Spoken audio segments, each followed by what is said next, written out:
Alô. Bem, meus queridos amigos e irmãos, boa noite.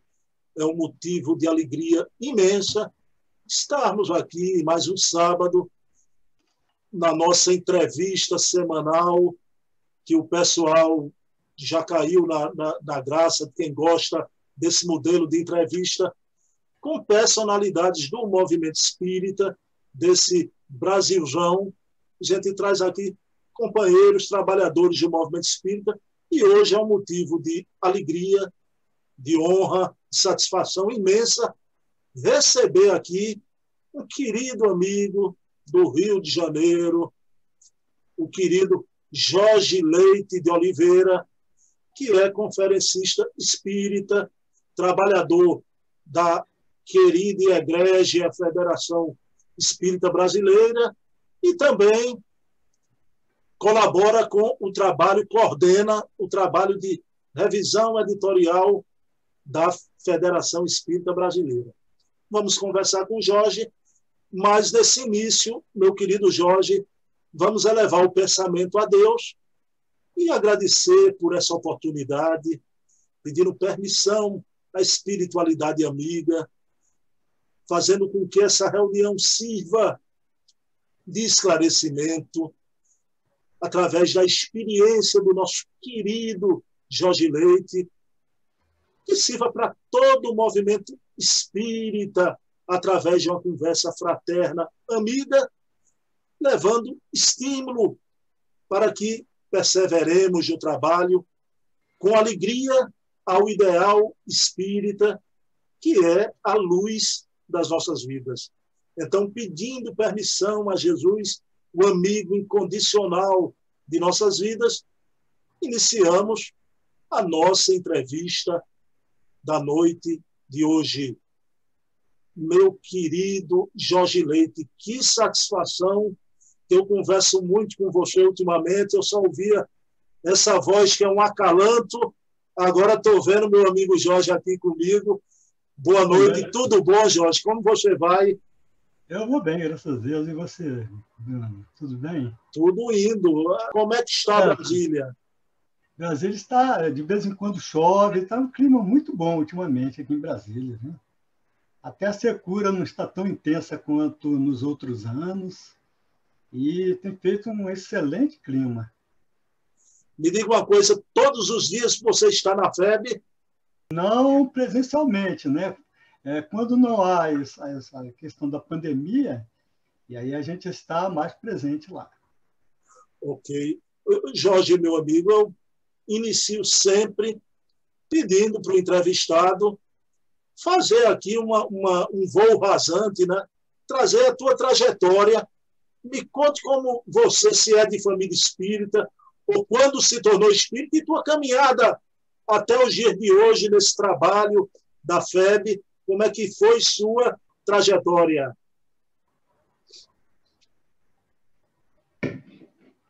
Bruno, a minha trajetória começou aproximadamente aos 21 anos. Meu pai era espírita, veio lá do interior de Minas, lá da terra de Tombos. Casou-se com a dona Celi, minha mãe também, em Tombos. E ambos mineiros.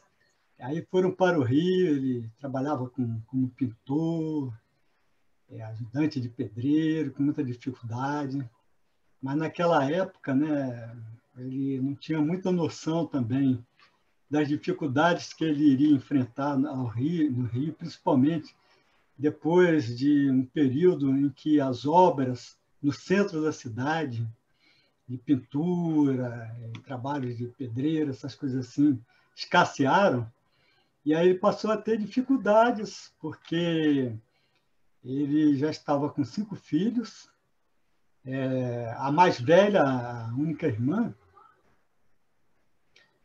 nasceu em Minas, depois o meu outro irmão em seguida também nasceu lá, e aí ele foi para o Rio e eu nasci no Rio.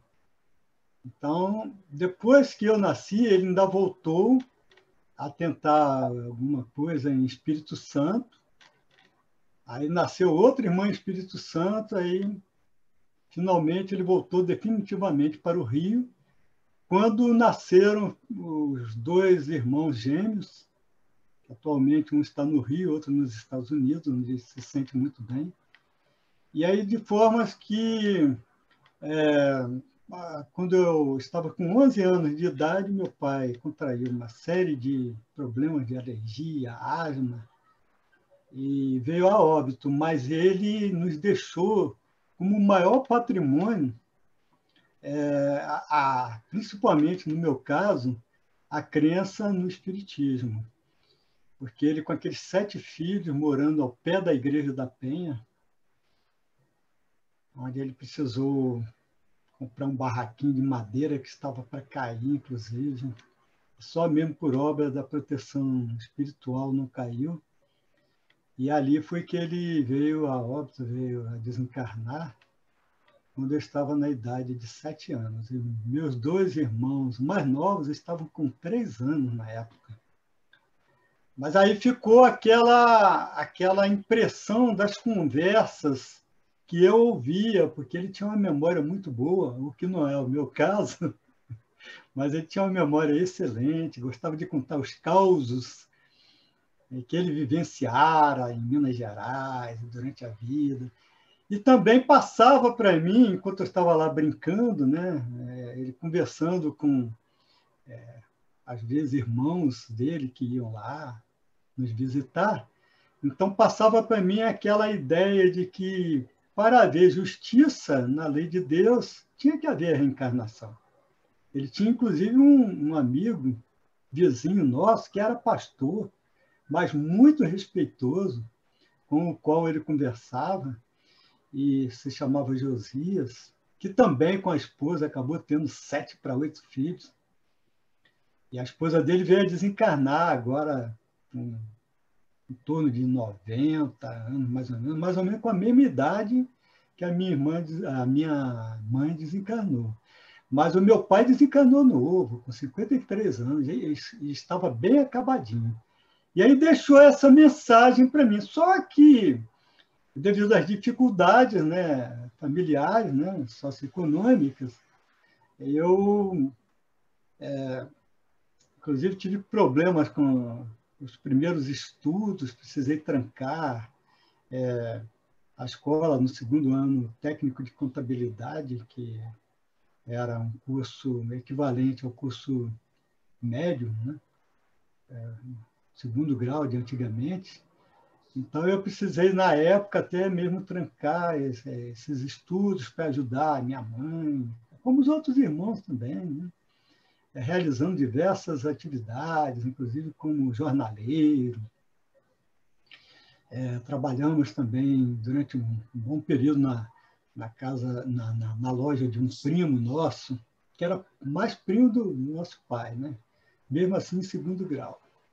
Mas ele foi nos acolhendo. Aos 13 anos, nós começávamos a trabalhar ali na loja dele. Depois fui fazer um curso na Light, no Senado da Light, por indicação desse mesmo primo do meu pai, que também era considerado primo nosso. Dos 14 aos 16 anos fiz curso, onde também eles ensinavam língua portuguesa, matemática, e outras disciplinas, como desenho. Eu gostava muito era do português. Matemática também eu tinha uma boa capacidade de entender. Agora, desenho era um sacrifício para mim. E aí, depois, quando eu completei 19 anos, sem conhecer nada da vida militar, eu optei por tentar seguir a carreira no Exército. E aí me inscrevi, embora eu tivesse alguns problemas, inclusive de audição, mas na época não aceitaram, disseram que aquilo não era suficiente para me dispensar de serviço nas Forças Armadas. Aí pensei comigo mesmo, dessa forma eu vou ter um saláriozinho ainda que pouco melhor para ajudar a minha mãe. E aí incorporei, fiz o curso de cabo, fui aprovado nesse curso, inclusive em primeiro lugar, né, porque eu decorava tudo que eu tinha que ler. QM, rádio operador, cheguei a falar com um futuro comandante operando rádio, junto com os sargentos, eu soldado, né, e os sargentos também. E ele no Rio Grande do Sul. Eu ficava impressionado, né, com a minha capacidade de mexer com aquelas rádios naquela época, né?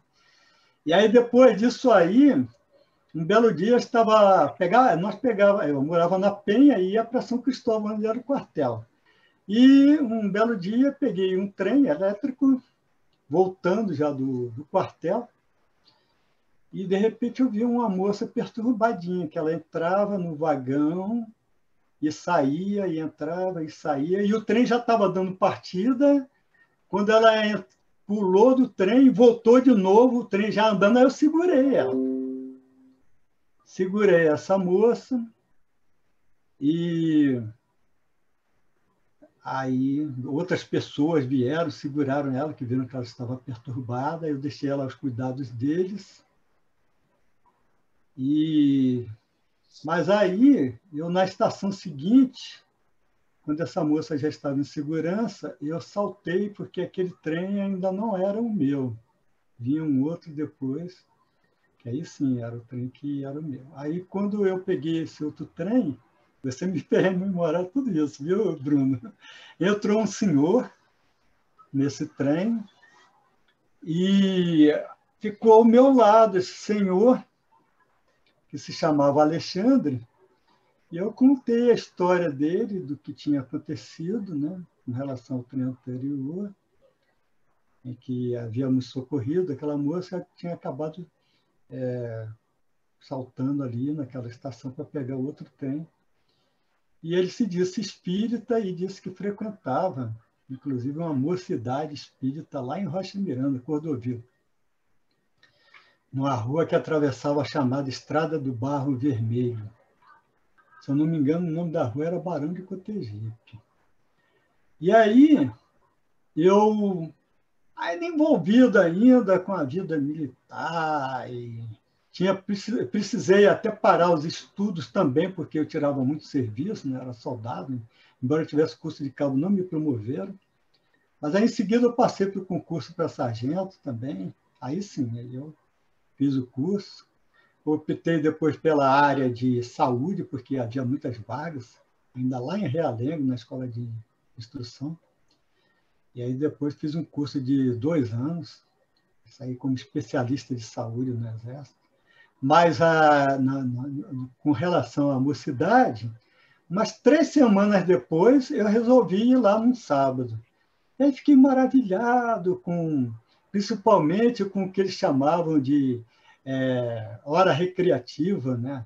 Que havia 15 minutos antes da reunião, em que todos éramos incentivados a ler um poeminha, ou então um rapaz chamado Carlinhos tocava piano e cantava-se música. Eu cheguei também depois a fazer parte do coral. E ali, então, começou a minha vida, a minha saga espírita, né? Aí, depois de 2 anos, me nomearam presidente da mocidade. Aí, só que eu não pude terminar o meu mandato, que eu fui de último presidente da mocidade, porque logo em seguida eu fui transferido, né? Conforme eu lhe falei, eu tinha terminado o curso de sargento da especialidade de saúde, e aí fui transferido para Salvador. Aí lá em Salvador eu conheci a Juventude Espírita Nina Aroeira, que era a juventude lá da Mansão do Caminho, lá, do Divaldo Franco. E também comecei a frequentar lá o Centro Espírita Caminho da Redenção. Mas também aí fiquei servindo no 19BC, que era 19 Batalhão de Caçadores.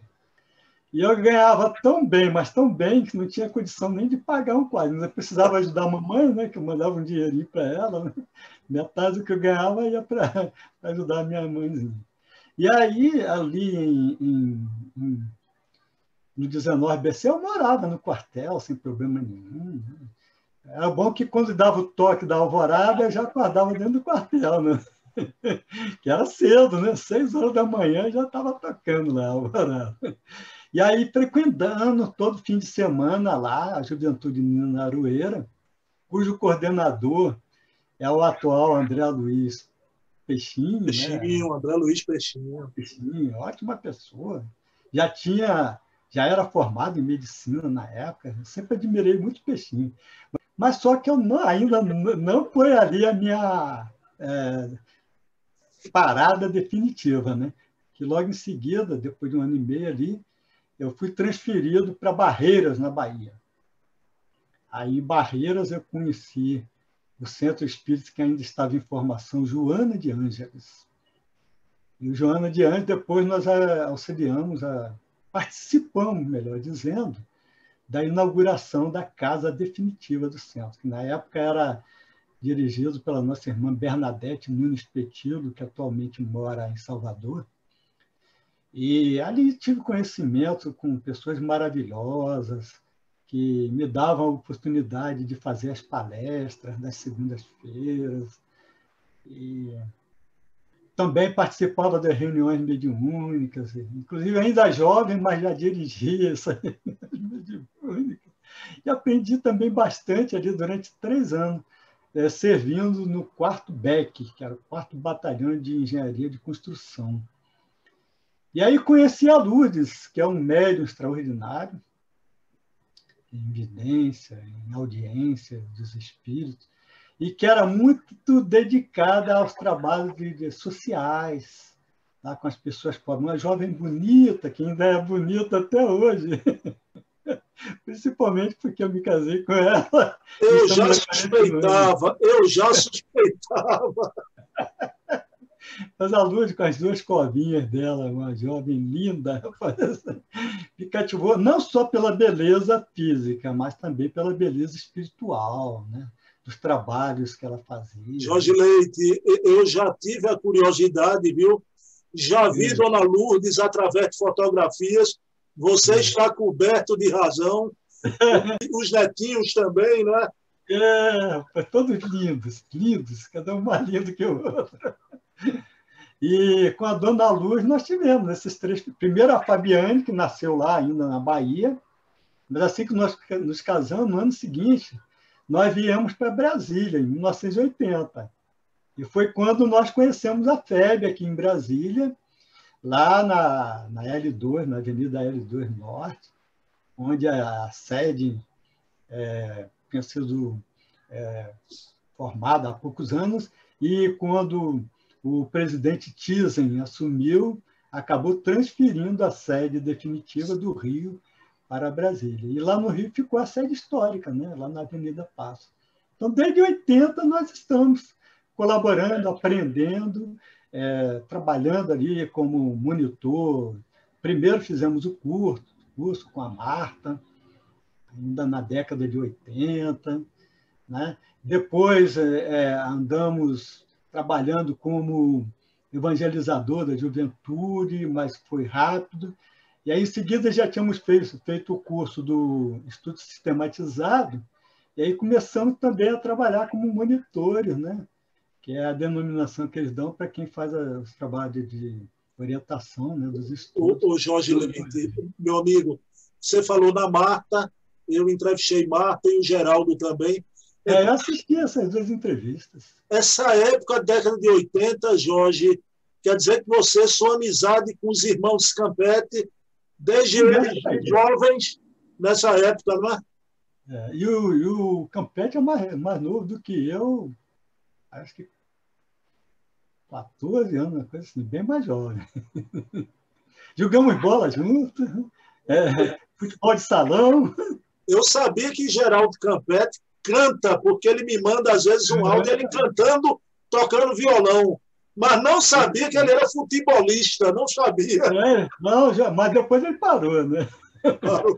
Mas eu, por mim, até hoje, que já estou chegando na casa dos 70, se tivesse futebol de salão, me chamasse. Ô, Jorge Leite, só para a orelha de Geraldo Campete ficar quente, né? Geraldo Campete, como jogador, é um grande dirigente espírita, não é? Não, ele era bom. Era bom? Principalmente no gol. No gol. Explica tudo, né? Alma Nobre é assim. Mas ele ficava bem na linha também. Mas é isso aí. Aí, a partir dessa data, de 80, foi só aprendizado E aí foi quando eu escrevi um poema, ainda influenciado lá pela juventude lá do Rio. Eu escrevia diversos poeminhas, né?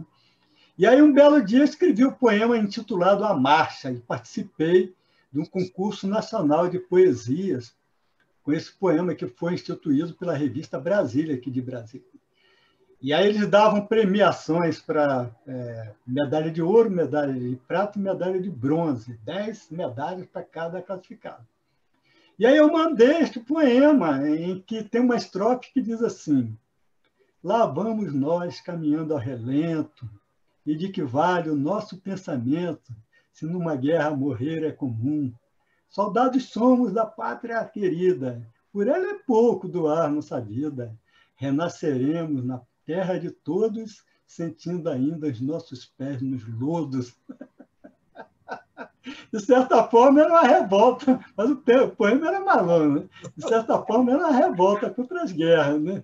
Porque já era espírita, né? Desde essa época. E aí aquilo me incentivou a fazer o curso de letras, né?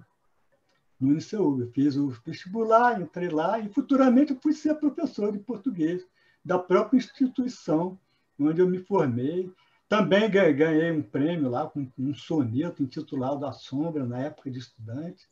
Tudo isso. Ô, Jorge, veja bem como tudo é um fio da meada, é o destino, a lei do destino. Você lá no grupo da mocidade já gostava de poesia, não é? Se tornou professor até desaguar no trabalho que a gente vai falar daqui a pouquinho, trabalho que você realiza hoje. Mas, Jorge Leite, vamos aqui destrinchar um pouquinho isso. Você, fora essas atividades doutrinárias na FEB, não é? Me conte as tuas atividades, sem falar ainda na questão que você está se debruçando agora, atualmente. Eu falo as tuas atividades em geral, palestras e mais o que na querida FEB. Na área espírita, de modo geral, eu, de segunda a domingo, né, ou de segunda a segunda, eu trabalho com revisão nas horas vagas, né? De obra, porque tem uma equipe aí que eu montei também, com pessoas muito dedicadas, né? Mas eu coordeno a parte de revisores voluntários, né? Porque tem os profissionais da casa e voluntários. Então, de segunda a segunda, nas horas vagas, eu estou fazendo revisões, né? Para obras espíritas da FEB, quando, de vez em quando, não me pedem para revisar um artigo, alguma coisa lá para casa. Às terças-feiras, né, eu publico a crônica lá no meu blog, Em Dia com o Machado. Às quartas-feiras, eu andei publicando um trabalho sobre o Cruz e Souza, que eu, inclusive, estou num curso online de estágio pós-doc cultural, lá pela UNEB, e aí eu aproveito para fazer esses ensaios com publicações da poesia de Cruz e Souza. Às quintas-feiras, agora eu passei a publicar também no blog artigos do meu amigo professor da Universidade Federal do Amazonas, campus Parintins. Então, eu passei a publicar ali no blog que eu tive. Ele publica minhas crônicas no blog sabedoriapolitica.com, e que é o professor Alexandro Medeiros, né? Professor doutor, né, de filosofia, que tem um trabalho muito bonito. Ele, inclusive, tem um trabalho profundo sobre a obra de Pietro Baldi. Então, eu estou pegando alguns trabalhos dele, de artigos, já com consentimento dele, e também publicando às quintas-feiras no meu blog. Já publiquei 2, um deles sobre Mahatma Gandhi, e depois, aos sábados, eu publico uma tradução livre que eu faço da 3ª edição francesa do Evangelho segundo o Espiritismo. Então, eu procuro enfocar principalmente no conteúdo, nessa tradução livre em terceira pessoa. Esse seu trabalho sobre o Evangelho eu acompanho já faz algum tempo. Obrigado. No seu blog, né? É um trabalho que eu faço muito cuidadosamente. Ô, Jorge Leite, você falou num rapaz estudioso de Ubaldi. Eu só queria deixar aqui que eu fico gosto muito de Ubaldi, espiritismo à parte. Eu entrevistei um rapaz aqui de Niterói, também profundo estudioso da obra de Ubaldi, o Rafael Van Herler Ludhoff, e eu tenho a obra toda de Ubaldi. Então, já vou me interessar de ler os artigos do blog. Agora, Jorge, falando sobre o seu blog, eu lhe acompanho desde o Astolfo Olegário começou a colocar textos seus, né? Entrevista com você, Astolfo Olegário do Paraná, na revista O Consolador. Né? E o seu blog eu já conhecia. Pessoal, primeira vez que eu tive contato com o Jorge Leite foi através do Geraldo Campete, que eu conheci o seu blog, quando o Geraldo me enviou um artigo que o Jorge, um artigo elogioso, a entrevista com o Campete, que eu fiquei muito emocionado, né?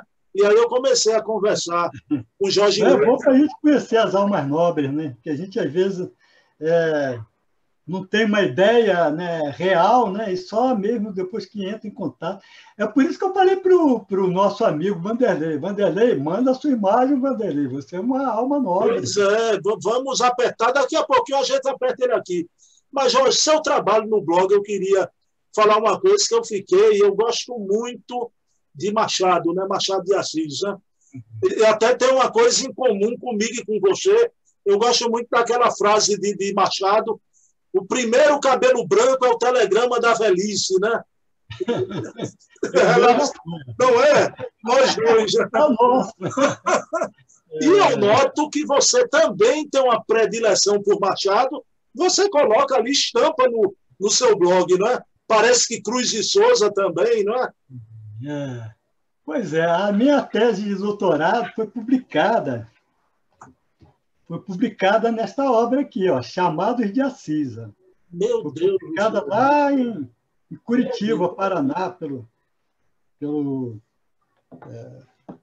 Instituto Cultura, né? Então, eles publicaram a minha tese lá do Instituto Memória, lá no Paraná, Curitiba, Chamados de Assis, que é uma obra que mostra a influência do Espiritismo na obra de Machado de Assis.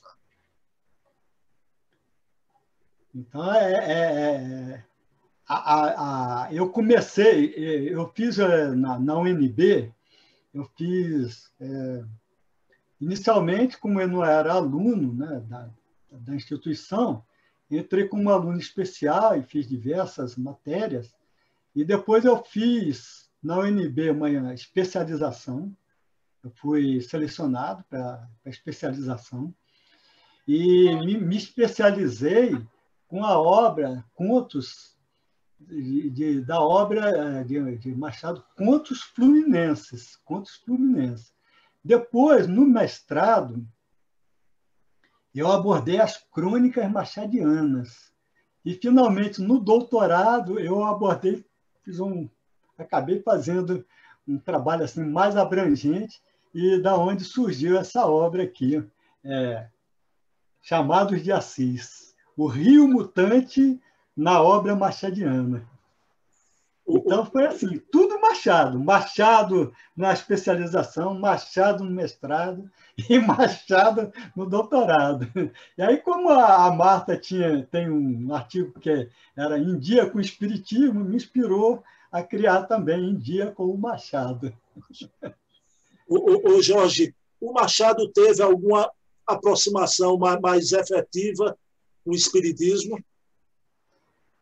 Pois é, o Machado de Assis sim, ele teve conhecimento com os intelectuais do Espiritismo, a obra dos intelectuais do Espiritismo, mostra que ele teve contato com diversas pessoas da área literária que eram espíritas, né?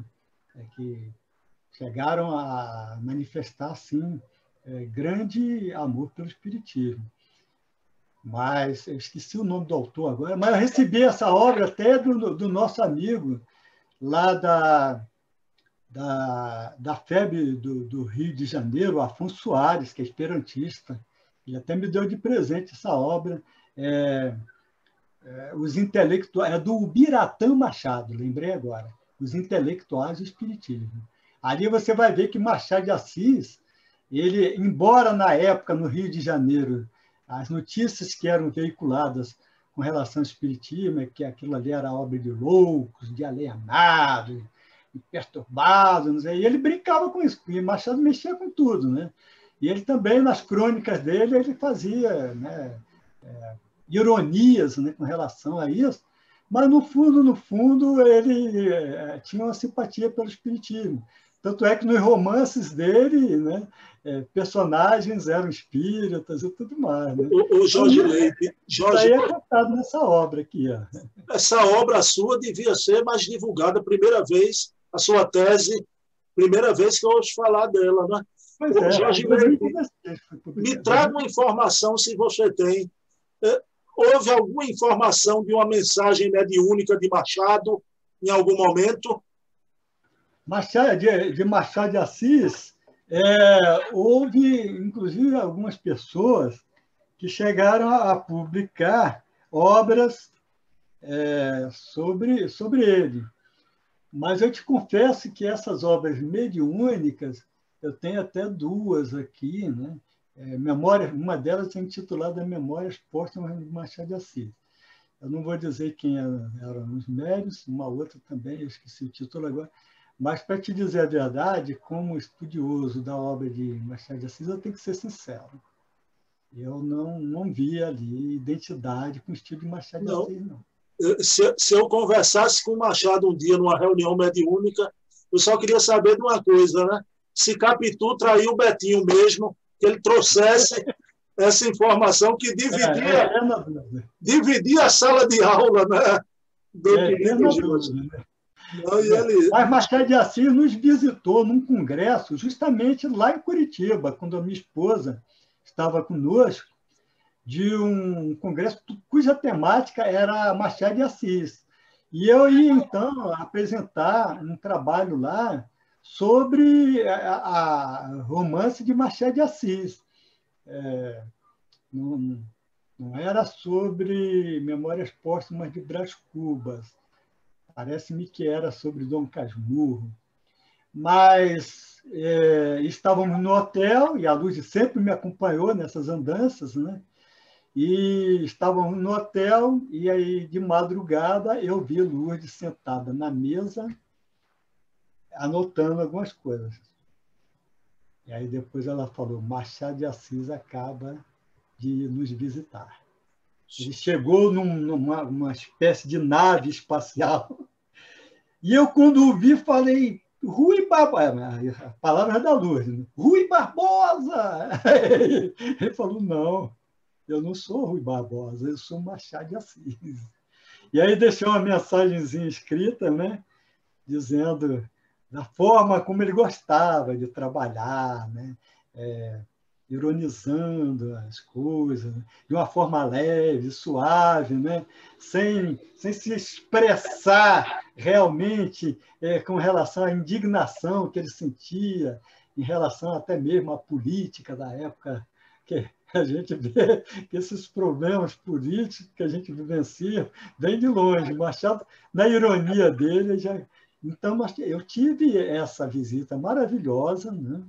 Esse privilégio de, pela luz, receber essa visita. Olha aí, você está trazendo informação, né, do espírito de Machado. Isso aí marcou profundamente a nossa vida, viu? Porque... Jorge Leite, eu tenho um motivo de tristeza, porque a sua geração, a minha, até na época para eu fazer vestibular, a gente era obrigado a ler a obra de Machado. Já minhas filhas, com 18, 20 anos, não tiveram, não é, esse estímulo. Eu falo o estímulo do colégio, né? De casa, sempre tiveram. Né? E você vê, por isso que a nossa juventude hoje é uma juventude do Twitter, da frase rápida, sem domínio da língua, um povo que não tem domínio da sua língua. É uma tristeza, Jorge. Mas, meu querido, para a gente encerrar essa passagem, você também é fã de Quatro Costados do Cruz de Souza. Eu disse até a Jorge Leite que o Cruz de Souza eu conheço pelo Chico Xavier, né? A minha ideia inicial, embora Eu sempre tenho gostado da obra de Machado, mas eu, na juventude, eu decorava mesmo sonetos psicografados por Chico Xavier e declamava lá na juventude, que eu frequentava lá no Rio. Então, na poesia, o meu grande ídolo, por assim dizer, né, era Cruz de Souza. E na prosa, principalmente, nos contos, Machado de Assis. E eu tinha ideia de trabalhar com a obra de Cruz e Souza, não de Machado, inicialmente, né? Num curso de mestrado que eu vinha fazer na UNB, antes mesmo de eu cursar a especialização. Aconteceu que a gente sabe que nas universidades, em geral, eles privilegiam seus alunos, né, que já estão matriculados e já, de certa forma, já negociam, por assim dizer, com aqueles alunos que eles admiraram por estar ali, coisa e tal. E, às vezes, as vagas já estão limitadas, né? E uma participante, como membro da avaliação, era uma professora, que eu não vou dizer o nome, né? Mas que, quando eu falei que queria fazer um trabalho sobre Cruz e Souza, ela começou a questionar de tal forma que eu fiquei totalmente sem graça na hora, sabe? E depois, quando eu entrei no mestrado, na especialização ainda, essa professora lá da UNB foi ser minha professora também, de literatura brasileira, e ela veio me pedir perdão. Me pedir perdão. Ela falou, não fui eu que te desclassifiquei, porque ela achou que os outros dois professores também influenciaram nisso, porque foi uma coisa assim, direcionada para já me eliminar, né, sem me conhecerem. Né? E aí depois ela ficou tão arrependida. Eu falei, não, isso é normal. Eles tinham lá seus alunos. E aí, quando houve depois mais umas 2 tentativas, mesmo depois da especialização, eu consegui entrar no mestrado, e já na especialização com Machado, com 3 contos da obra Contos Fluminenses, que são vários contos. E aí depois eu entrei no mestrado, e aí, conforme ele falei, eu trabalhei com as crônicas, que são mais de 600 crônicas que Machado escreveu. E as crônicas Bons Dias, né? Que tinham por título Bons Dias, que eram publicadas na Gazeta de Notícias, lá no Rio de Janeiro. E aí depois E aí fiquei só com Machado ali. Mas agora, curiosamente, foi aceitado o meu projeto lá na UNEB, da Bahia, né, online, para esse curso de pós-doutoramento online, justamente com a obra de Cruz e Souza, aquilo que você falou, né? Que não existe acaso, né? Não existe acaso. Agora, Jorge, você conhece aquele poema lindo de Cruz e Souza, através do Chico, sobre o Pietro Baldi? Não, isso não. Onde ele diz que Pietro Baldi era um herói, não é? Passando pela terra, exânime, sozinho, né? Trazia os luzeiros do infinito. Um poema lindo, né? Lindo. Agora esse poema, viu? Porque esse é um... Eu lhe passo. Eu tenho uma obra, acho até pela internet, vou lhe passar hoje, amanhã, chega para você, viu? Ô, Jorge, querido, para a gente partir já para o segundo momento, eu queria perguntar se você tem algum poema aí para trazer para a gente. Depende da minha autoria, da autoria de Machado, de Cruz e Souza. Para esse momento nosso aqui, siga a sua intuição. Machado, né? Eu poderia, eu não sei de cor, mas eu já transcrevi aqui o soneto que é consagrado e é citado, inclusive, num poema dedicado a um bruxo com amor, pelo Carlos Drummond de Andrade, que é o soneto A Carolina, que Machado dedica a Carolina Novaes, sua esposa, depois que ela desencarna. Então, eu poderia declamar aqui, né, esse soneto à Carolina, em que ele diz: querida, ao pé do leito derradeiro, em que descansas dessa longa vida, aqui venho e virei, pobre querida, trazer-te o coração do companheiro. Pulsa-lhe aquele afeto verdadeiro, a despeito de toda a humana vida, fez a nossa existência apetecida, e num recanto pôs o mundo inteiro. Trago-te flores, restos arrancados da terra que nos viu passar unidos e ora mortos nos deixa e separados. Que eu, se tenho nos olhos mal feridos pensamentos de vida formulados, são pensamentos idos e vividos. Esse soneto é extraordinário, né? Meu amigo, você está naquele rol de seres, Jorge Leite, que Cora Coralina dizia, não é? Jamais desconfie dos poetas nem dos místicos. Não é? Por isso a minha alegria de estar com você, viu? Se você me permitir, eu posso também declamar, esse aí eu sei bem de cor, um soneto intitulado A Grande Sede, mas do Cruz de Souza. Claro, vamos! Então vamos lá, A Grande Sede. Se tens sede de paz e de esperança, se estás cego de dor e de pecado, valha-te o amor, o grande abandonado. Sacia a sede no amor, descansa.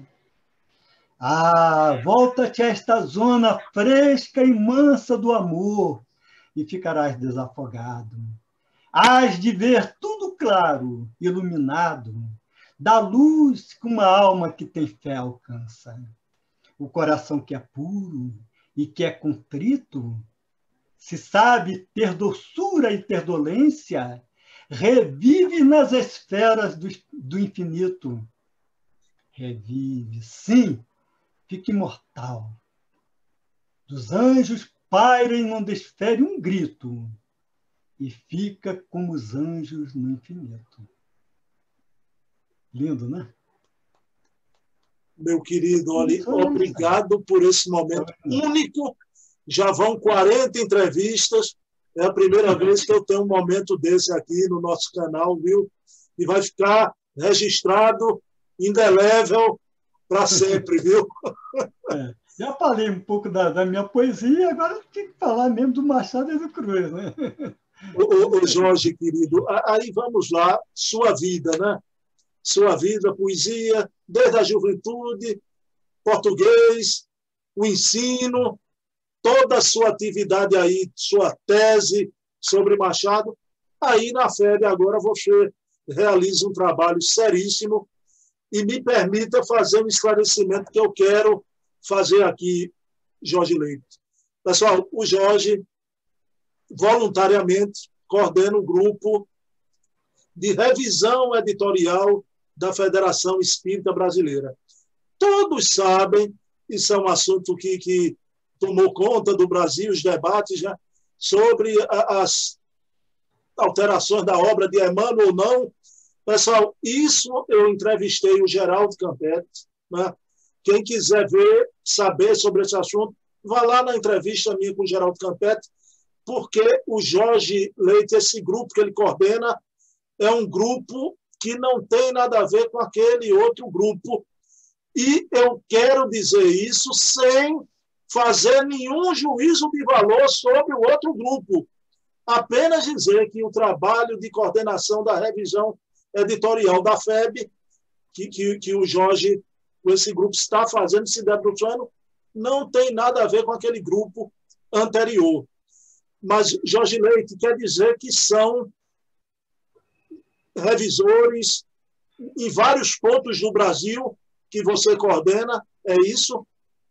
Isso. Nós temos revisores aqui de Brasília, temos do Paraná, Curitiba, temos revisor de Salvador, temos uma revisora que é doutora em literatura também, lá do Piauí. Lá em Curitiba nós temos doutora também em medicina. Temos um revisor que revisa as obras da Frater, inclusive, que é o João Sérgio, professor João Sérgio, que também é de Curitiba. Ele revisa as obras da Leal também, lá do Divaldo Franco, e é um revisor muito dedicado, muito... todos são, né? Todos eles são extremamente dedicados. E aqui em Brasília nós temos também diversos revisores, como Manuel Craveiro, como a Patrícia, como a Janice. Temos uma revisora, inclusive, lá de São Paulo. Temos uma que é professora doutora da UNB, mas que, no momento, ela está um pouquinho licenciada devido às atividades múltiplas que tem, a professora doutora Cláudia. Então, nós temos uma equipe muito boa. Os que eu não citei, que me perdoem, mas eu tenho em torno de, atualmente, 10 revisores com quem a gente está sempre contando. Agora, a revisão final, né, por assim dizer, o trabalho de pente fino, né, como se diz popularmente, nós fazemos. Né? Por isso que as nossas revisões, às vezes, até são um pouco demoradas, porque são trabalhos voluntários, né? Não são trabalhos assim de pessoas contratadas. E a FEB tem essas duas equipes. Ela tem uma equipe muito boa atualmente, também excelente, de revisores, inclusive uma delas é do Rio de Janeiro, e outros aqui também, como a Elizabeth, a Rosiane, que coordena os trabalhos de revisão da FEB, auxiliando o coordenador geral, que é o vice-presidente geral da editora, né? Da editora FEB. E nós estamos na coordenação voluntária dessas pessoas de boa vontade, né? Procurando, inclusive, aqueles detalhezinhos, às vezes faltou uma vírgula aqui, ou precisou colocar outra ali, uma palavra estava de um jeito, saiu de outro. Isso é normal em toda editora. E, por outro lado, a equipe antiga da FEB, que tanto foi criticada, não tem nada de errado, não. O conteúdo das obras foi mantido exatamente como o próprio Chico pedia, que era importante. Se uma ou outra palavra saiu mudada, isso aí em nada, mas em nada altera o alto nível de produção das obras da FEB. Eu tenho todas. O Jorge Leite. Da série no mundo espiritual. Você sabe aquele ditado que é uma verdade universal, não é? Há males que vêm para bem. Então, o que suscitou tudo, essa história toda, o que é bom, porque veio à baila também esse trabalho que passa anônimo, né? O trabalho da revisão, e que é um trabalho hercúleo, né? Trabalho de dedicação, e você disse que um grupo, o seu grupo você coordena de voluntários. Mas, Jorge, me diga uma coisa, para o grande público, vou fazer agora a pergunta como membro do grande público, né, que eu sou realmente. Uma revisão de uma obra demora mais ou menos, por exemplo, se eu sou um autor encarnado, a FEB aprova editar minha obra, não é?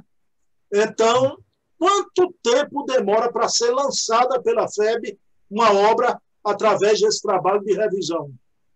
Quando vem para nós, em torno de uns 3 meses, mais ou menos, para a obra ficar boa. Mas eu queria, ainda pedindo perdão por estar fazendo uma espécie de promoção do meu trabalho, queria lhe mostrar esta obra aqui, ó, Texto Acadêmico. Texto Acadêmico. Está em 10ª edição, 2ª impressão, agora em 2021. Esta obra... Que editora? Qual editora? Lá do Rio de Janeiro, de Petrópolis, Rio de Janeiro. Esta obra nossa, ela começou quando ainda era professor do UniCeub. Ela, para ficar boa mesmo, uma vez que a revisão principal era do autor, era e é, né? E deve ser. Essa obra, para ficar mesmo melhor, ela teve antes 4 edições de uma obra chamada Texto Técnico, que vendia, inclusive, nas livrarias da UNB. Vários professores adotavam essa obra. E aí, quando o João Batista, que era o coordenador lá da editora Vozes, conheceu esse trabalho nosso, que era editada por uma impressora aqui de Brasília, chamada ABC, que também era editora. Então, esta obra estava sempre precisando ser aperfeiçoada por mim. Quando chegou a esta obra definitiva, que está em 10ª edição, desde 2018, mas saiu uma primeira reimpressão, que agora eles estão reimprimindo, a primeira reimpressão em 2019, e em 2021 saiu uma segunda reimpressão. Esta obra, para ficar boa mesmo, ela precisou de várias edições da minha parte. Agora, um trabalho que muitas das vezes o revisor não acompanha, e nós vemos que, por vezes, o editor não conhece essas normas da ABNT, que eu trabalho aqui, eu trabalhei muito com isso no CEUB, durante 22 anos, dando aula ali de língua portuguesa. Como você falou, não existe acaso, né? Tem sempre uma programação da espiritualidade. E eu não estou fazendo essa divulgação para dizer que eu ganho dinheiro com isso, não. Eu não ganho dinheiro com isso. É praticamente um trabalho também voluntário para Vozes, que, inclusive, há alguns anos, embora tenha um contrato, eu não tenho recebido nada. E eu sei, como professor, que essas obras costumam chegar também nas universidades, nas escolas, e os professores botam lá na gráfica, nas impressoras, e os alunos vão lá e ficam tirando cópia, que é a realidade do Brasil, né? Nem todo mundo pode comprar. Então, o que acontece? O que acontece, e que eu percebi isso, inclusive como professor do CEUB, é que quando os professores vão ensinar metodologia científica, eles se preocupam muito em ensinar. Agora eu estou entrando para uma área meio perigosa, mas eles se preocupam muito em ensinar os pensamentos dos grandes pensadores, dos grandes filósofos, dos grandes pesquisadores, mas eles esquecem o básico. É aquilo que o meu amigo Astolfo falou, que ele percebe que a dificuldade na língua portuguesa é porque na língua portuguesa os professores não trabalham muito os exercícios, como na matemática. E ele é professor de matemática, embora seja um verdadeiro purista da língua portuguesa, o nosso amigo Astolfo, que eu sei que você também conhece. Então, aí o que acontece? Quando a pessoa tem um grande conhecimento, com todo respeito aos doutores, mestres, especialistas, quando eles têm um grande conhecimento acadêmico, eles se atêm mais ao aspecto do conteúdo, mas eles esquecem que, para ser um bom produtor de conteúdo, tem que dominar as normas da ABNT, da Associação Brasileira de Normas Técnicas, que é o órgão oficial do governo. E essas normas, elas nos mostram que é importante você conhecer como fazer uma referência, como fazer uma citação, como fazer um resumo técnico, e assim por diante. E aí, meu amigo, é que a FEB tem esses problemas, porque, às vezes, os próprios revisores, né, com todo respeito à boa vontade, às vezes não têm esse conhecimento. Então, não é um trabalho fácil esse trabalho de revisão de obras espíritas. Nós temos que contar com pessoas de boa vontade e temos que relevar o conhecimento geral que as pessoas têm da mas, meu amigo Jorge Leite, aí me permita, e você, nesse momento, sua humildade cala, mas me ouça, né? Por isso, a importância do Jorge Leite, com seu conhecimento, seu preparo, e essa lei do destino lhe coloca, nesse momento, fazendo o que você está fazendo. Porque é aquela história, não é, Jorge? não basta a boa vontade, não basta fazer o bem. A gente precisa fazer bem o bem que a gente faz. Né? E aí está meu amigo Jorge Leite desempenhando muito bem esse trabalho de revisão. A revisão da FEB está em boas mãos. Né? E novamente aqui, sem querer retroagir para passado, nem tocar em nada, a gente está falando do hoje, do momento presente. Né? Mas, meu querido Jorge Leite, infelizmente a gente tem que puxar o fio do novelo e ir andando, né? Meu querido, veja bem. Tem um amigo nosso aqui, dos autores espíritas clássicos, Vanderlei. Vanderlei, o nosso querido amigo, dileto amigo Jorge Leite, perguntou para mim, Vanderlei, ô Bruno, você não vai entrevistar o Vanderlei? Dessas 40 entrevistas, foi o primeiro senhor Vanderlei, e que disse que ia, vai ajeitar esse webcam, vai dar uma entrevista para mim. Então, seus dois amigos aqui querem ouvir essa voz poderosa, né?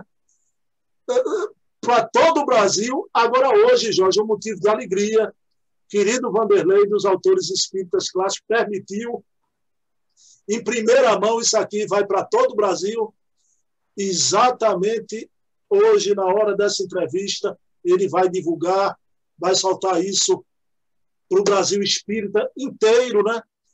A obra de Laurent Defarge, Adolphe Laurent Defarge. Jorge Leite, olha as coincidências. Eu, no início, não me condene por isso, viu? Eu cheguei a acreditar, Jorge, na adulteração da Gênese, né? Então, o que me demoveu, o que me afastou da ideia da adulteração, uma série de documentos do Adair e do Carlos Sete, mas principalmente um documento de Laurent Defarge com Gabriel Delame, com Henri Sauce. E aí eu pedi tudo de Laurent Defarge ao Vanderlei. Vanderlei me passou tudo, mas, para surpresa minha, está sendo lançada a obra de Laurent Defarge, lançada simultaneamente pelos autores espíritas clássicos, pelo Luz Espírita, do querido Eri Lopes, pelo ACOL, Museu Allan Kardec, do Adair Ribeiro, pelo CSI do Espiritismo, que são os pensamentos de Cáritas e as reflexões de Maria. Pessoal, tem a biografia de Laurent Defarge, é uma obra mediúnica também. Eu recomendo.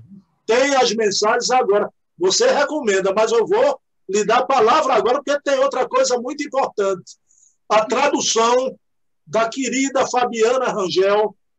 Né? Então, toda a compilação ali de dados do Carlos Sete Bastos, do Adair Ribeiro, formatação e revisão do Vanderlei com Eri Lopes. Agora, porque é uma honra, viu, Jorge Leite? Quem teve a honra de fazer o prefácio dessa obra que está sendo lançada agora é o querido Jorge Leite, que está aqui.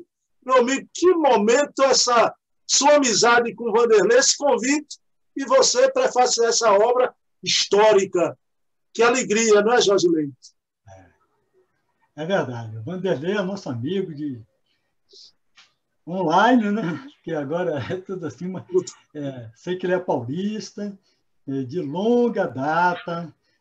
Eu acho que o nosso amigo Vanderlei é um pouco tímido, mas não gosta muito de aparecer, né? Não é como o Jorge, que fala pelos cotovelos. Mas o Vanderlei é uma alma muito nobre que precisa ser conhecido no mundo espírita. O trabalho que ele faz é maravilhoso. E outra coisa que ele uma vez me falou, e que também eu persigo, é a verdade. Isso aí é muito importante, né? Por isso que Jesus diz assim, conhecereis a verdade e a verdade vos libertará. Nós temos que buscar a verdade e buscar a coerência entre a teoria e a prática.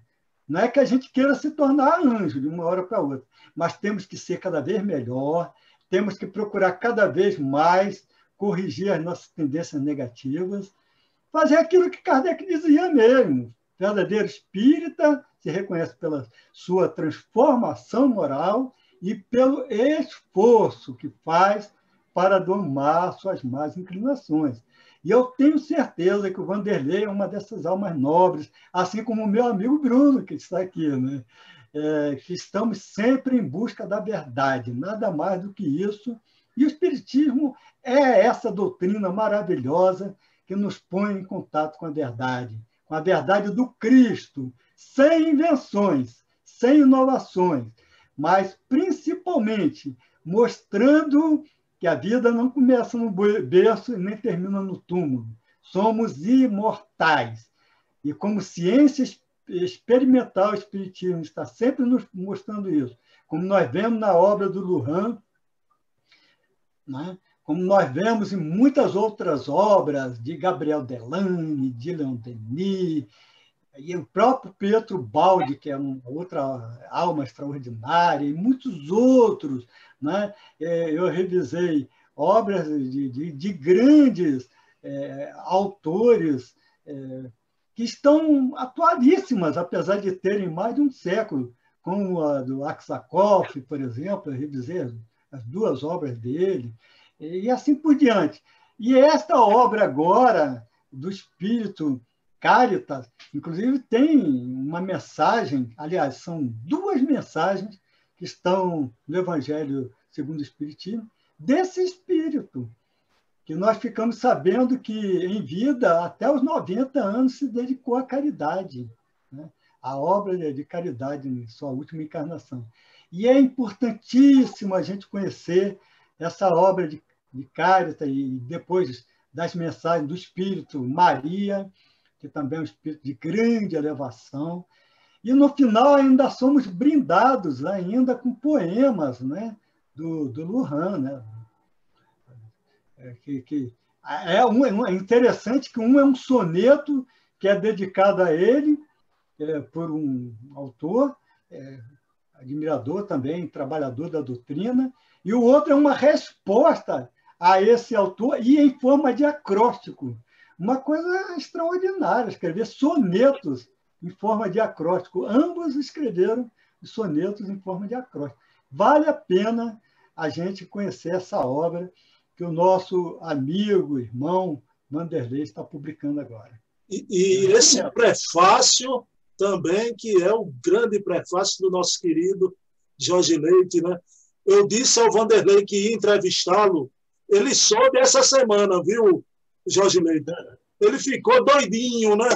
Rapaz, que coisa boa, rapaz. Eu não acredito que você vai entrevistar o Jorge. Eu digo, vou entrevistar o Jorge. Aí ele já tinha me falado que você ia fazer o prefácio, né? E você está certo, o Vanderlei hoje é um dos gigantes da divulgação espírita no Brasil. Hoje não, há décadas, né? Há décadas, e faz um trabalho sempre no anonimato, mas a gente não quer tirar você do anonimato, não. É de vez em quando, de século a século. Você vem, aparece e retorna para a caverna de Platão. Então, olha aí, fica aqui o convite do Jorge. Jorge quer ver essa entrevista, viu, Vanderlei? Mas, meu querido Jorge Leite, olha, foi uma alegria. Eu não posso esquecer, semana passada, eu entrevistei um rapaz. Você está em Brasília, o rapaz é do Rio de Janeiro, feito você, jovem divulgador, mas ele tinha um defeito, viu, Jorge Leite? Ele é flamenguista, torcedor do Flamengo no Rio, que é as cores do meu rival aqui. Eu digo, bom, pelo menos agora eu estou entrevistando um tricolor. Outro dia eu estava conversando altas horas da noite com o Jorge Leite, e Jorge Leite sofrendo com o Fluminense dele que estava passando. E através de você eu lhe agradeço, não é um assunto espírita, mas da fraternidade. Eu não conhecia o Kaique. E o Jorge Leite me disse, Bruno, vá observar o Kaique. Eu fui procurar observar o menino, a jovem promessa do Fluminense. Lembra muito realmente, Jorge, o Pelé, na sua idade. E já está vendido para o time de Guardiola, né? Vai fazer um sucesso. Então, estou aqui com o torcedor pó de arroz, tricolor feito eu. E é uma alegria, Jorge, ter você aqui. E eu peço suas despedidas, sua mensagem fraterna aqui para os nossos amigos nessa 1 hora e pouco que nos ouviram. Eu gostaria de agradecer a todos, pedir desculpas, inclusive, ao Bruno, porque às vezes não tenho noção e acabo interrompendo o entrevistador. Falo demais, às vezes. Quando é preciso falar muitas vezes, eu fico tímido. E quando não pode, eu acabo falando demais. Mas é uma oportunidade única. E realmente agradeço muito ao Bruno e a todos aqueles que estiverem nos assistindo.